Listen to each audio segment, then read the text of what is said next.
Square around, you got to make sure that the bat covers the plate. There's a lot of guys that get about half of the bat over the plate, and then they want to lean into it, all right? Sometimes they can get hurt, but to me, you have to not be afraid of the ball. Okay, we've all been hit, that's fine. They're not trying to hit you. That's what you got to tell them. At least that's what I told my guys, all right? Especially the pitchers, because all the pitchers are scared, okay?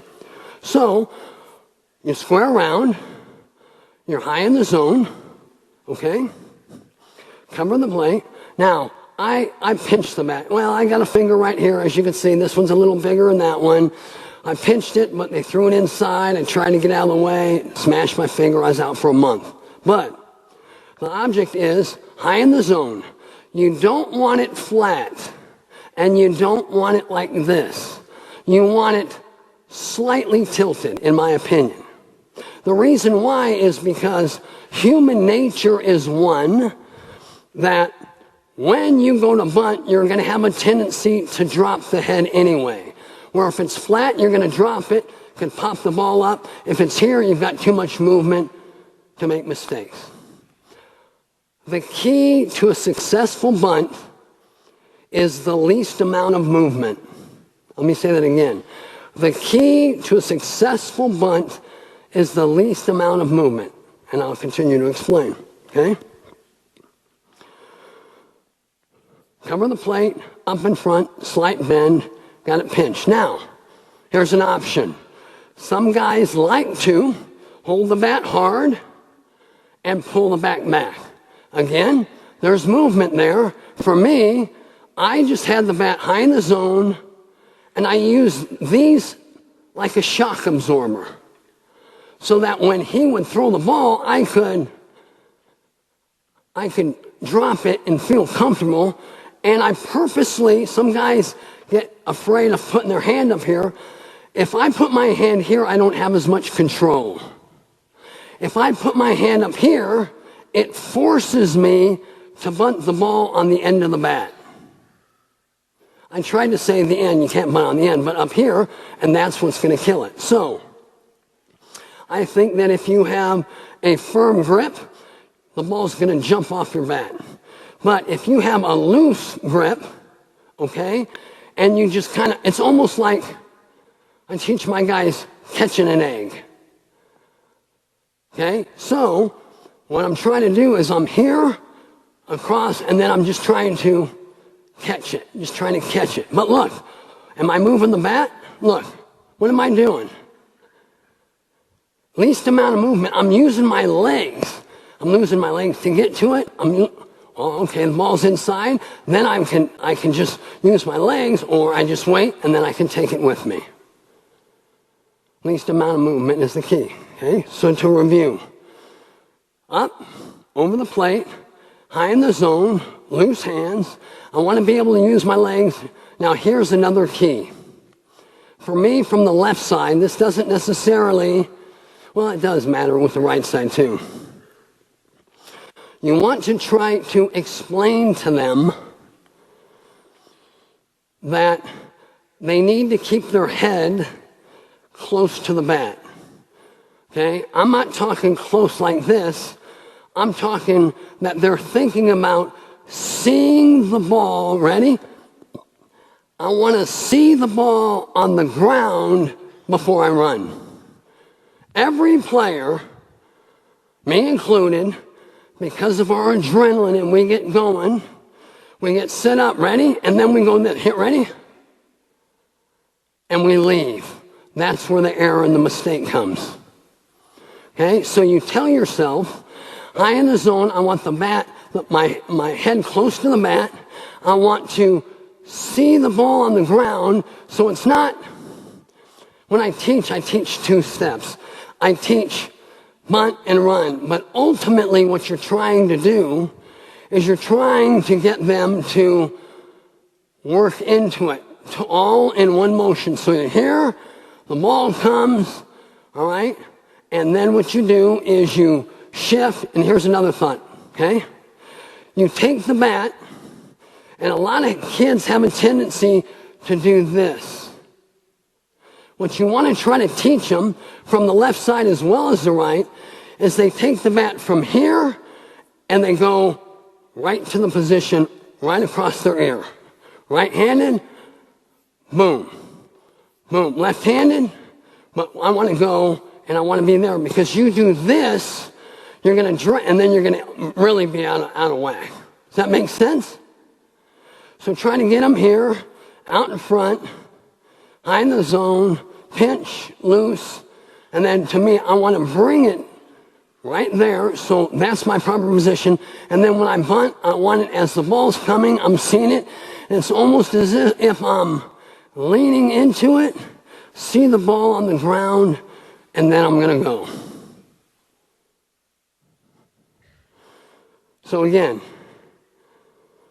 here, now, you know when you're going to bunt. So I'm set, I'm ready. Sometimes you set it up. There are times where I'd purposely go, oh man, make them think I'm hitting.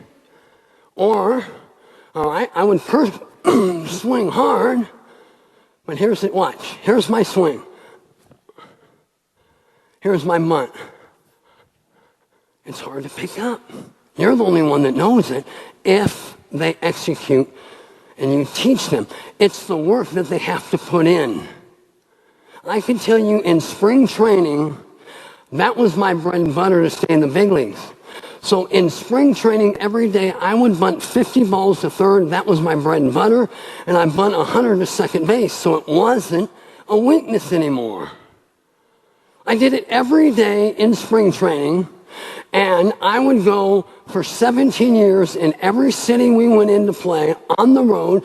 The first day, I would go to the ballpark at 1 o'clock, and I would lay 15 down to third and 30 down to second base for 17 straight years. It's hard work, but you have to want to be able to do it.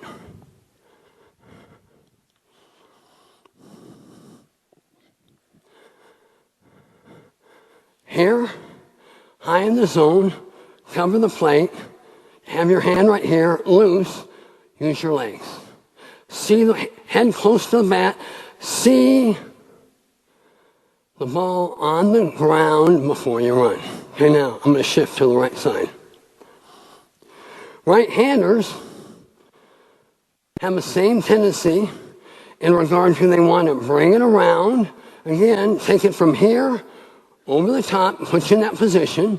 Saw Tuve do it earlier, all right? But we're right here, and some guys can just leave their feet. I was an open guy, can leave their feet there and try to bunt. Some might step. For me, comfort for some of my writings was that they just dropped the foot. They just dropped the foot high in the zone, loose if they wanted to, right there. All right, and then they would drop to third base, okay? If, in fact, they were going to second base, remember, shock absorber when I'm trying to bunt to third, but when I'm trying to go to second base, I want to be firm so that you can push on me, okay?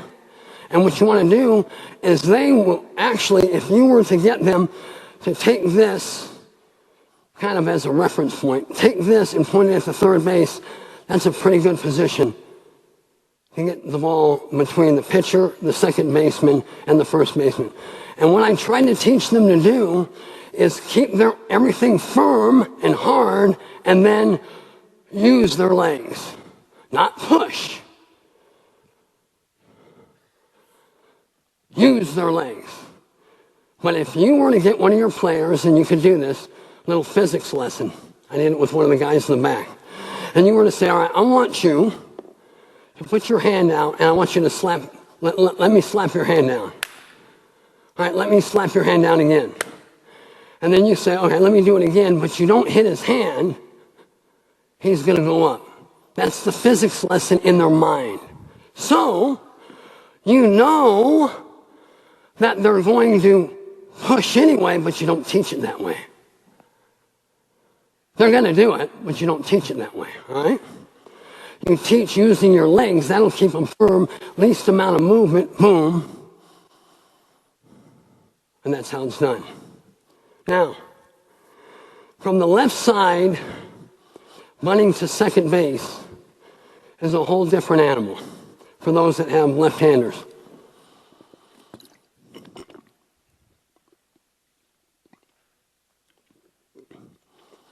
What you have to do is you have to be able to almost draw a line from home plate towards the pitcher, and this is your mindset in your teaching. They have to go like this to go to first base. I'll show you from those in the back. Well, I guess you got that. From here, it's here. This is my point, and I'll show that when we get in the video, okay? That you want to make sure that you're firm, okay? And to me, you point this towards the third baseman, which gives you a third base bag, which gives you your angle. And again, you're pushing, but you're going towards the pitcher. For me, I was almost out in front. Okay, here it comes. There it is. I'm seeing it. I'm going, and then I'm going towards the pitcher before I go to first base. And the reason why you do that is because if you don't tell yourself that, because of the adrenaline of the game, you're automatically going to want to leave. Again, like I said, that's when you bunt the ball back to the pitcher, okay?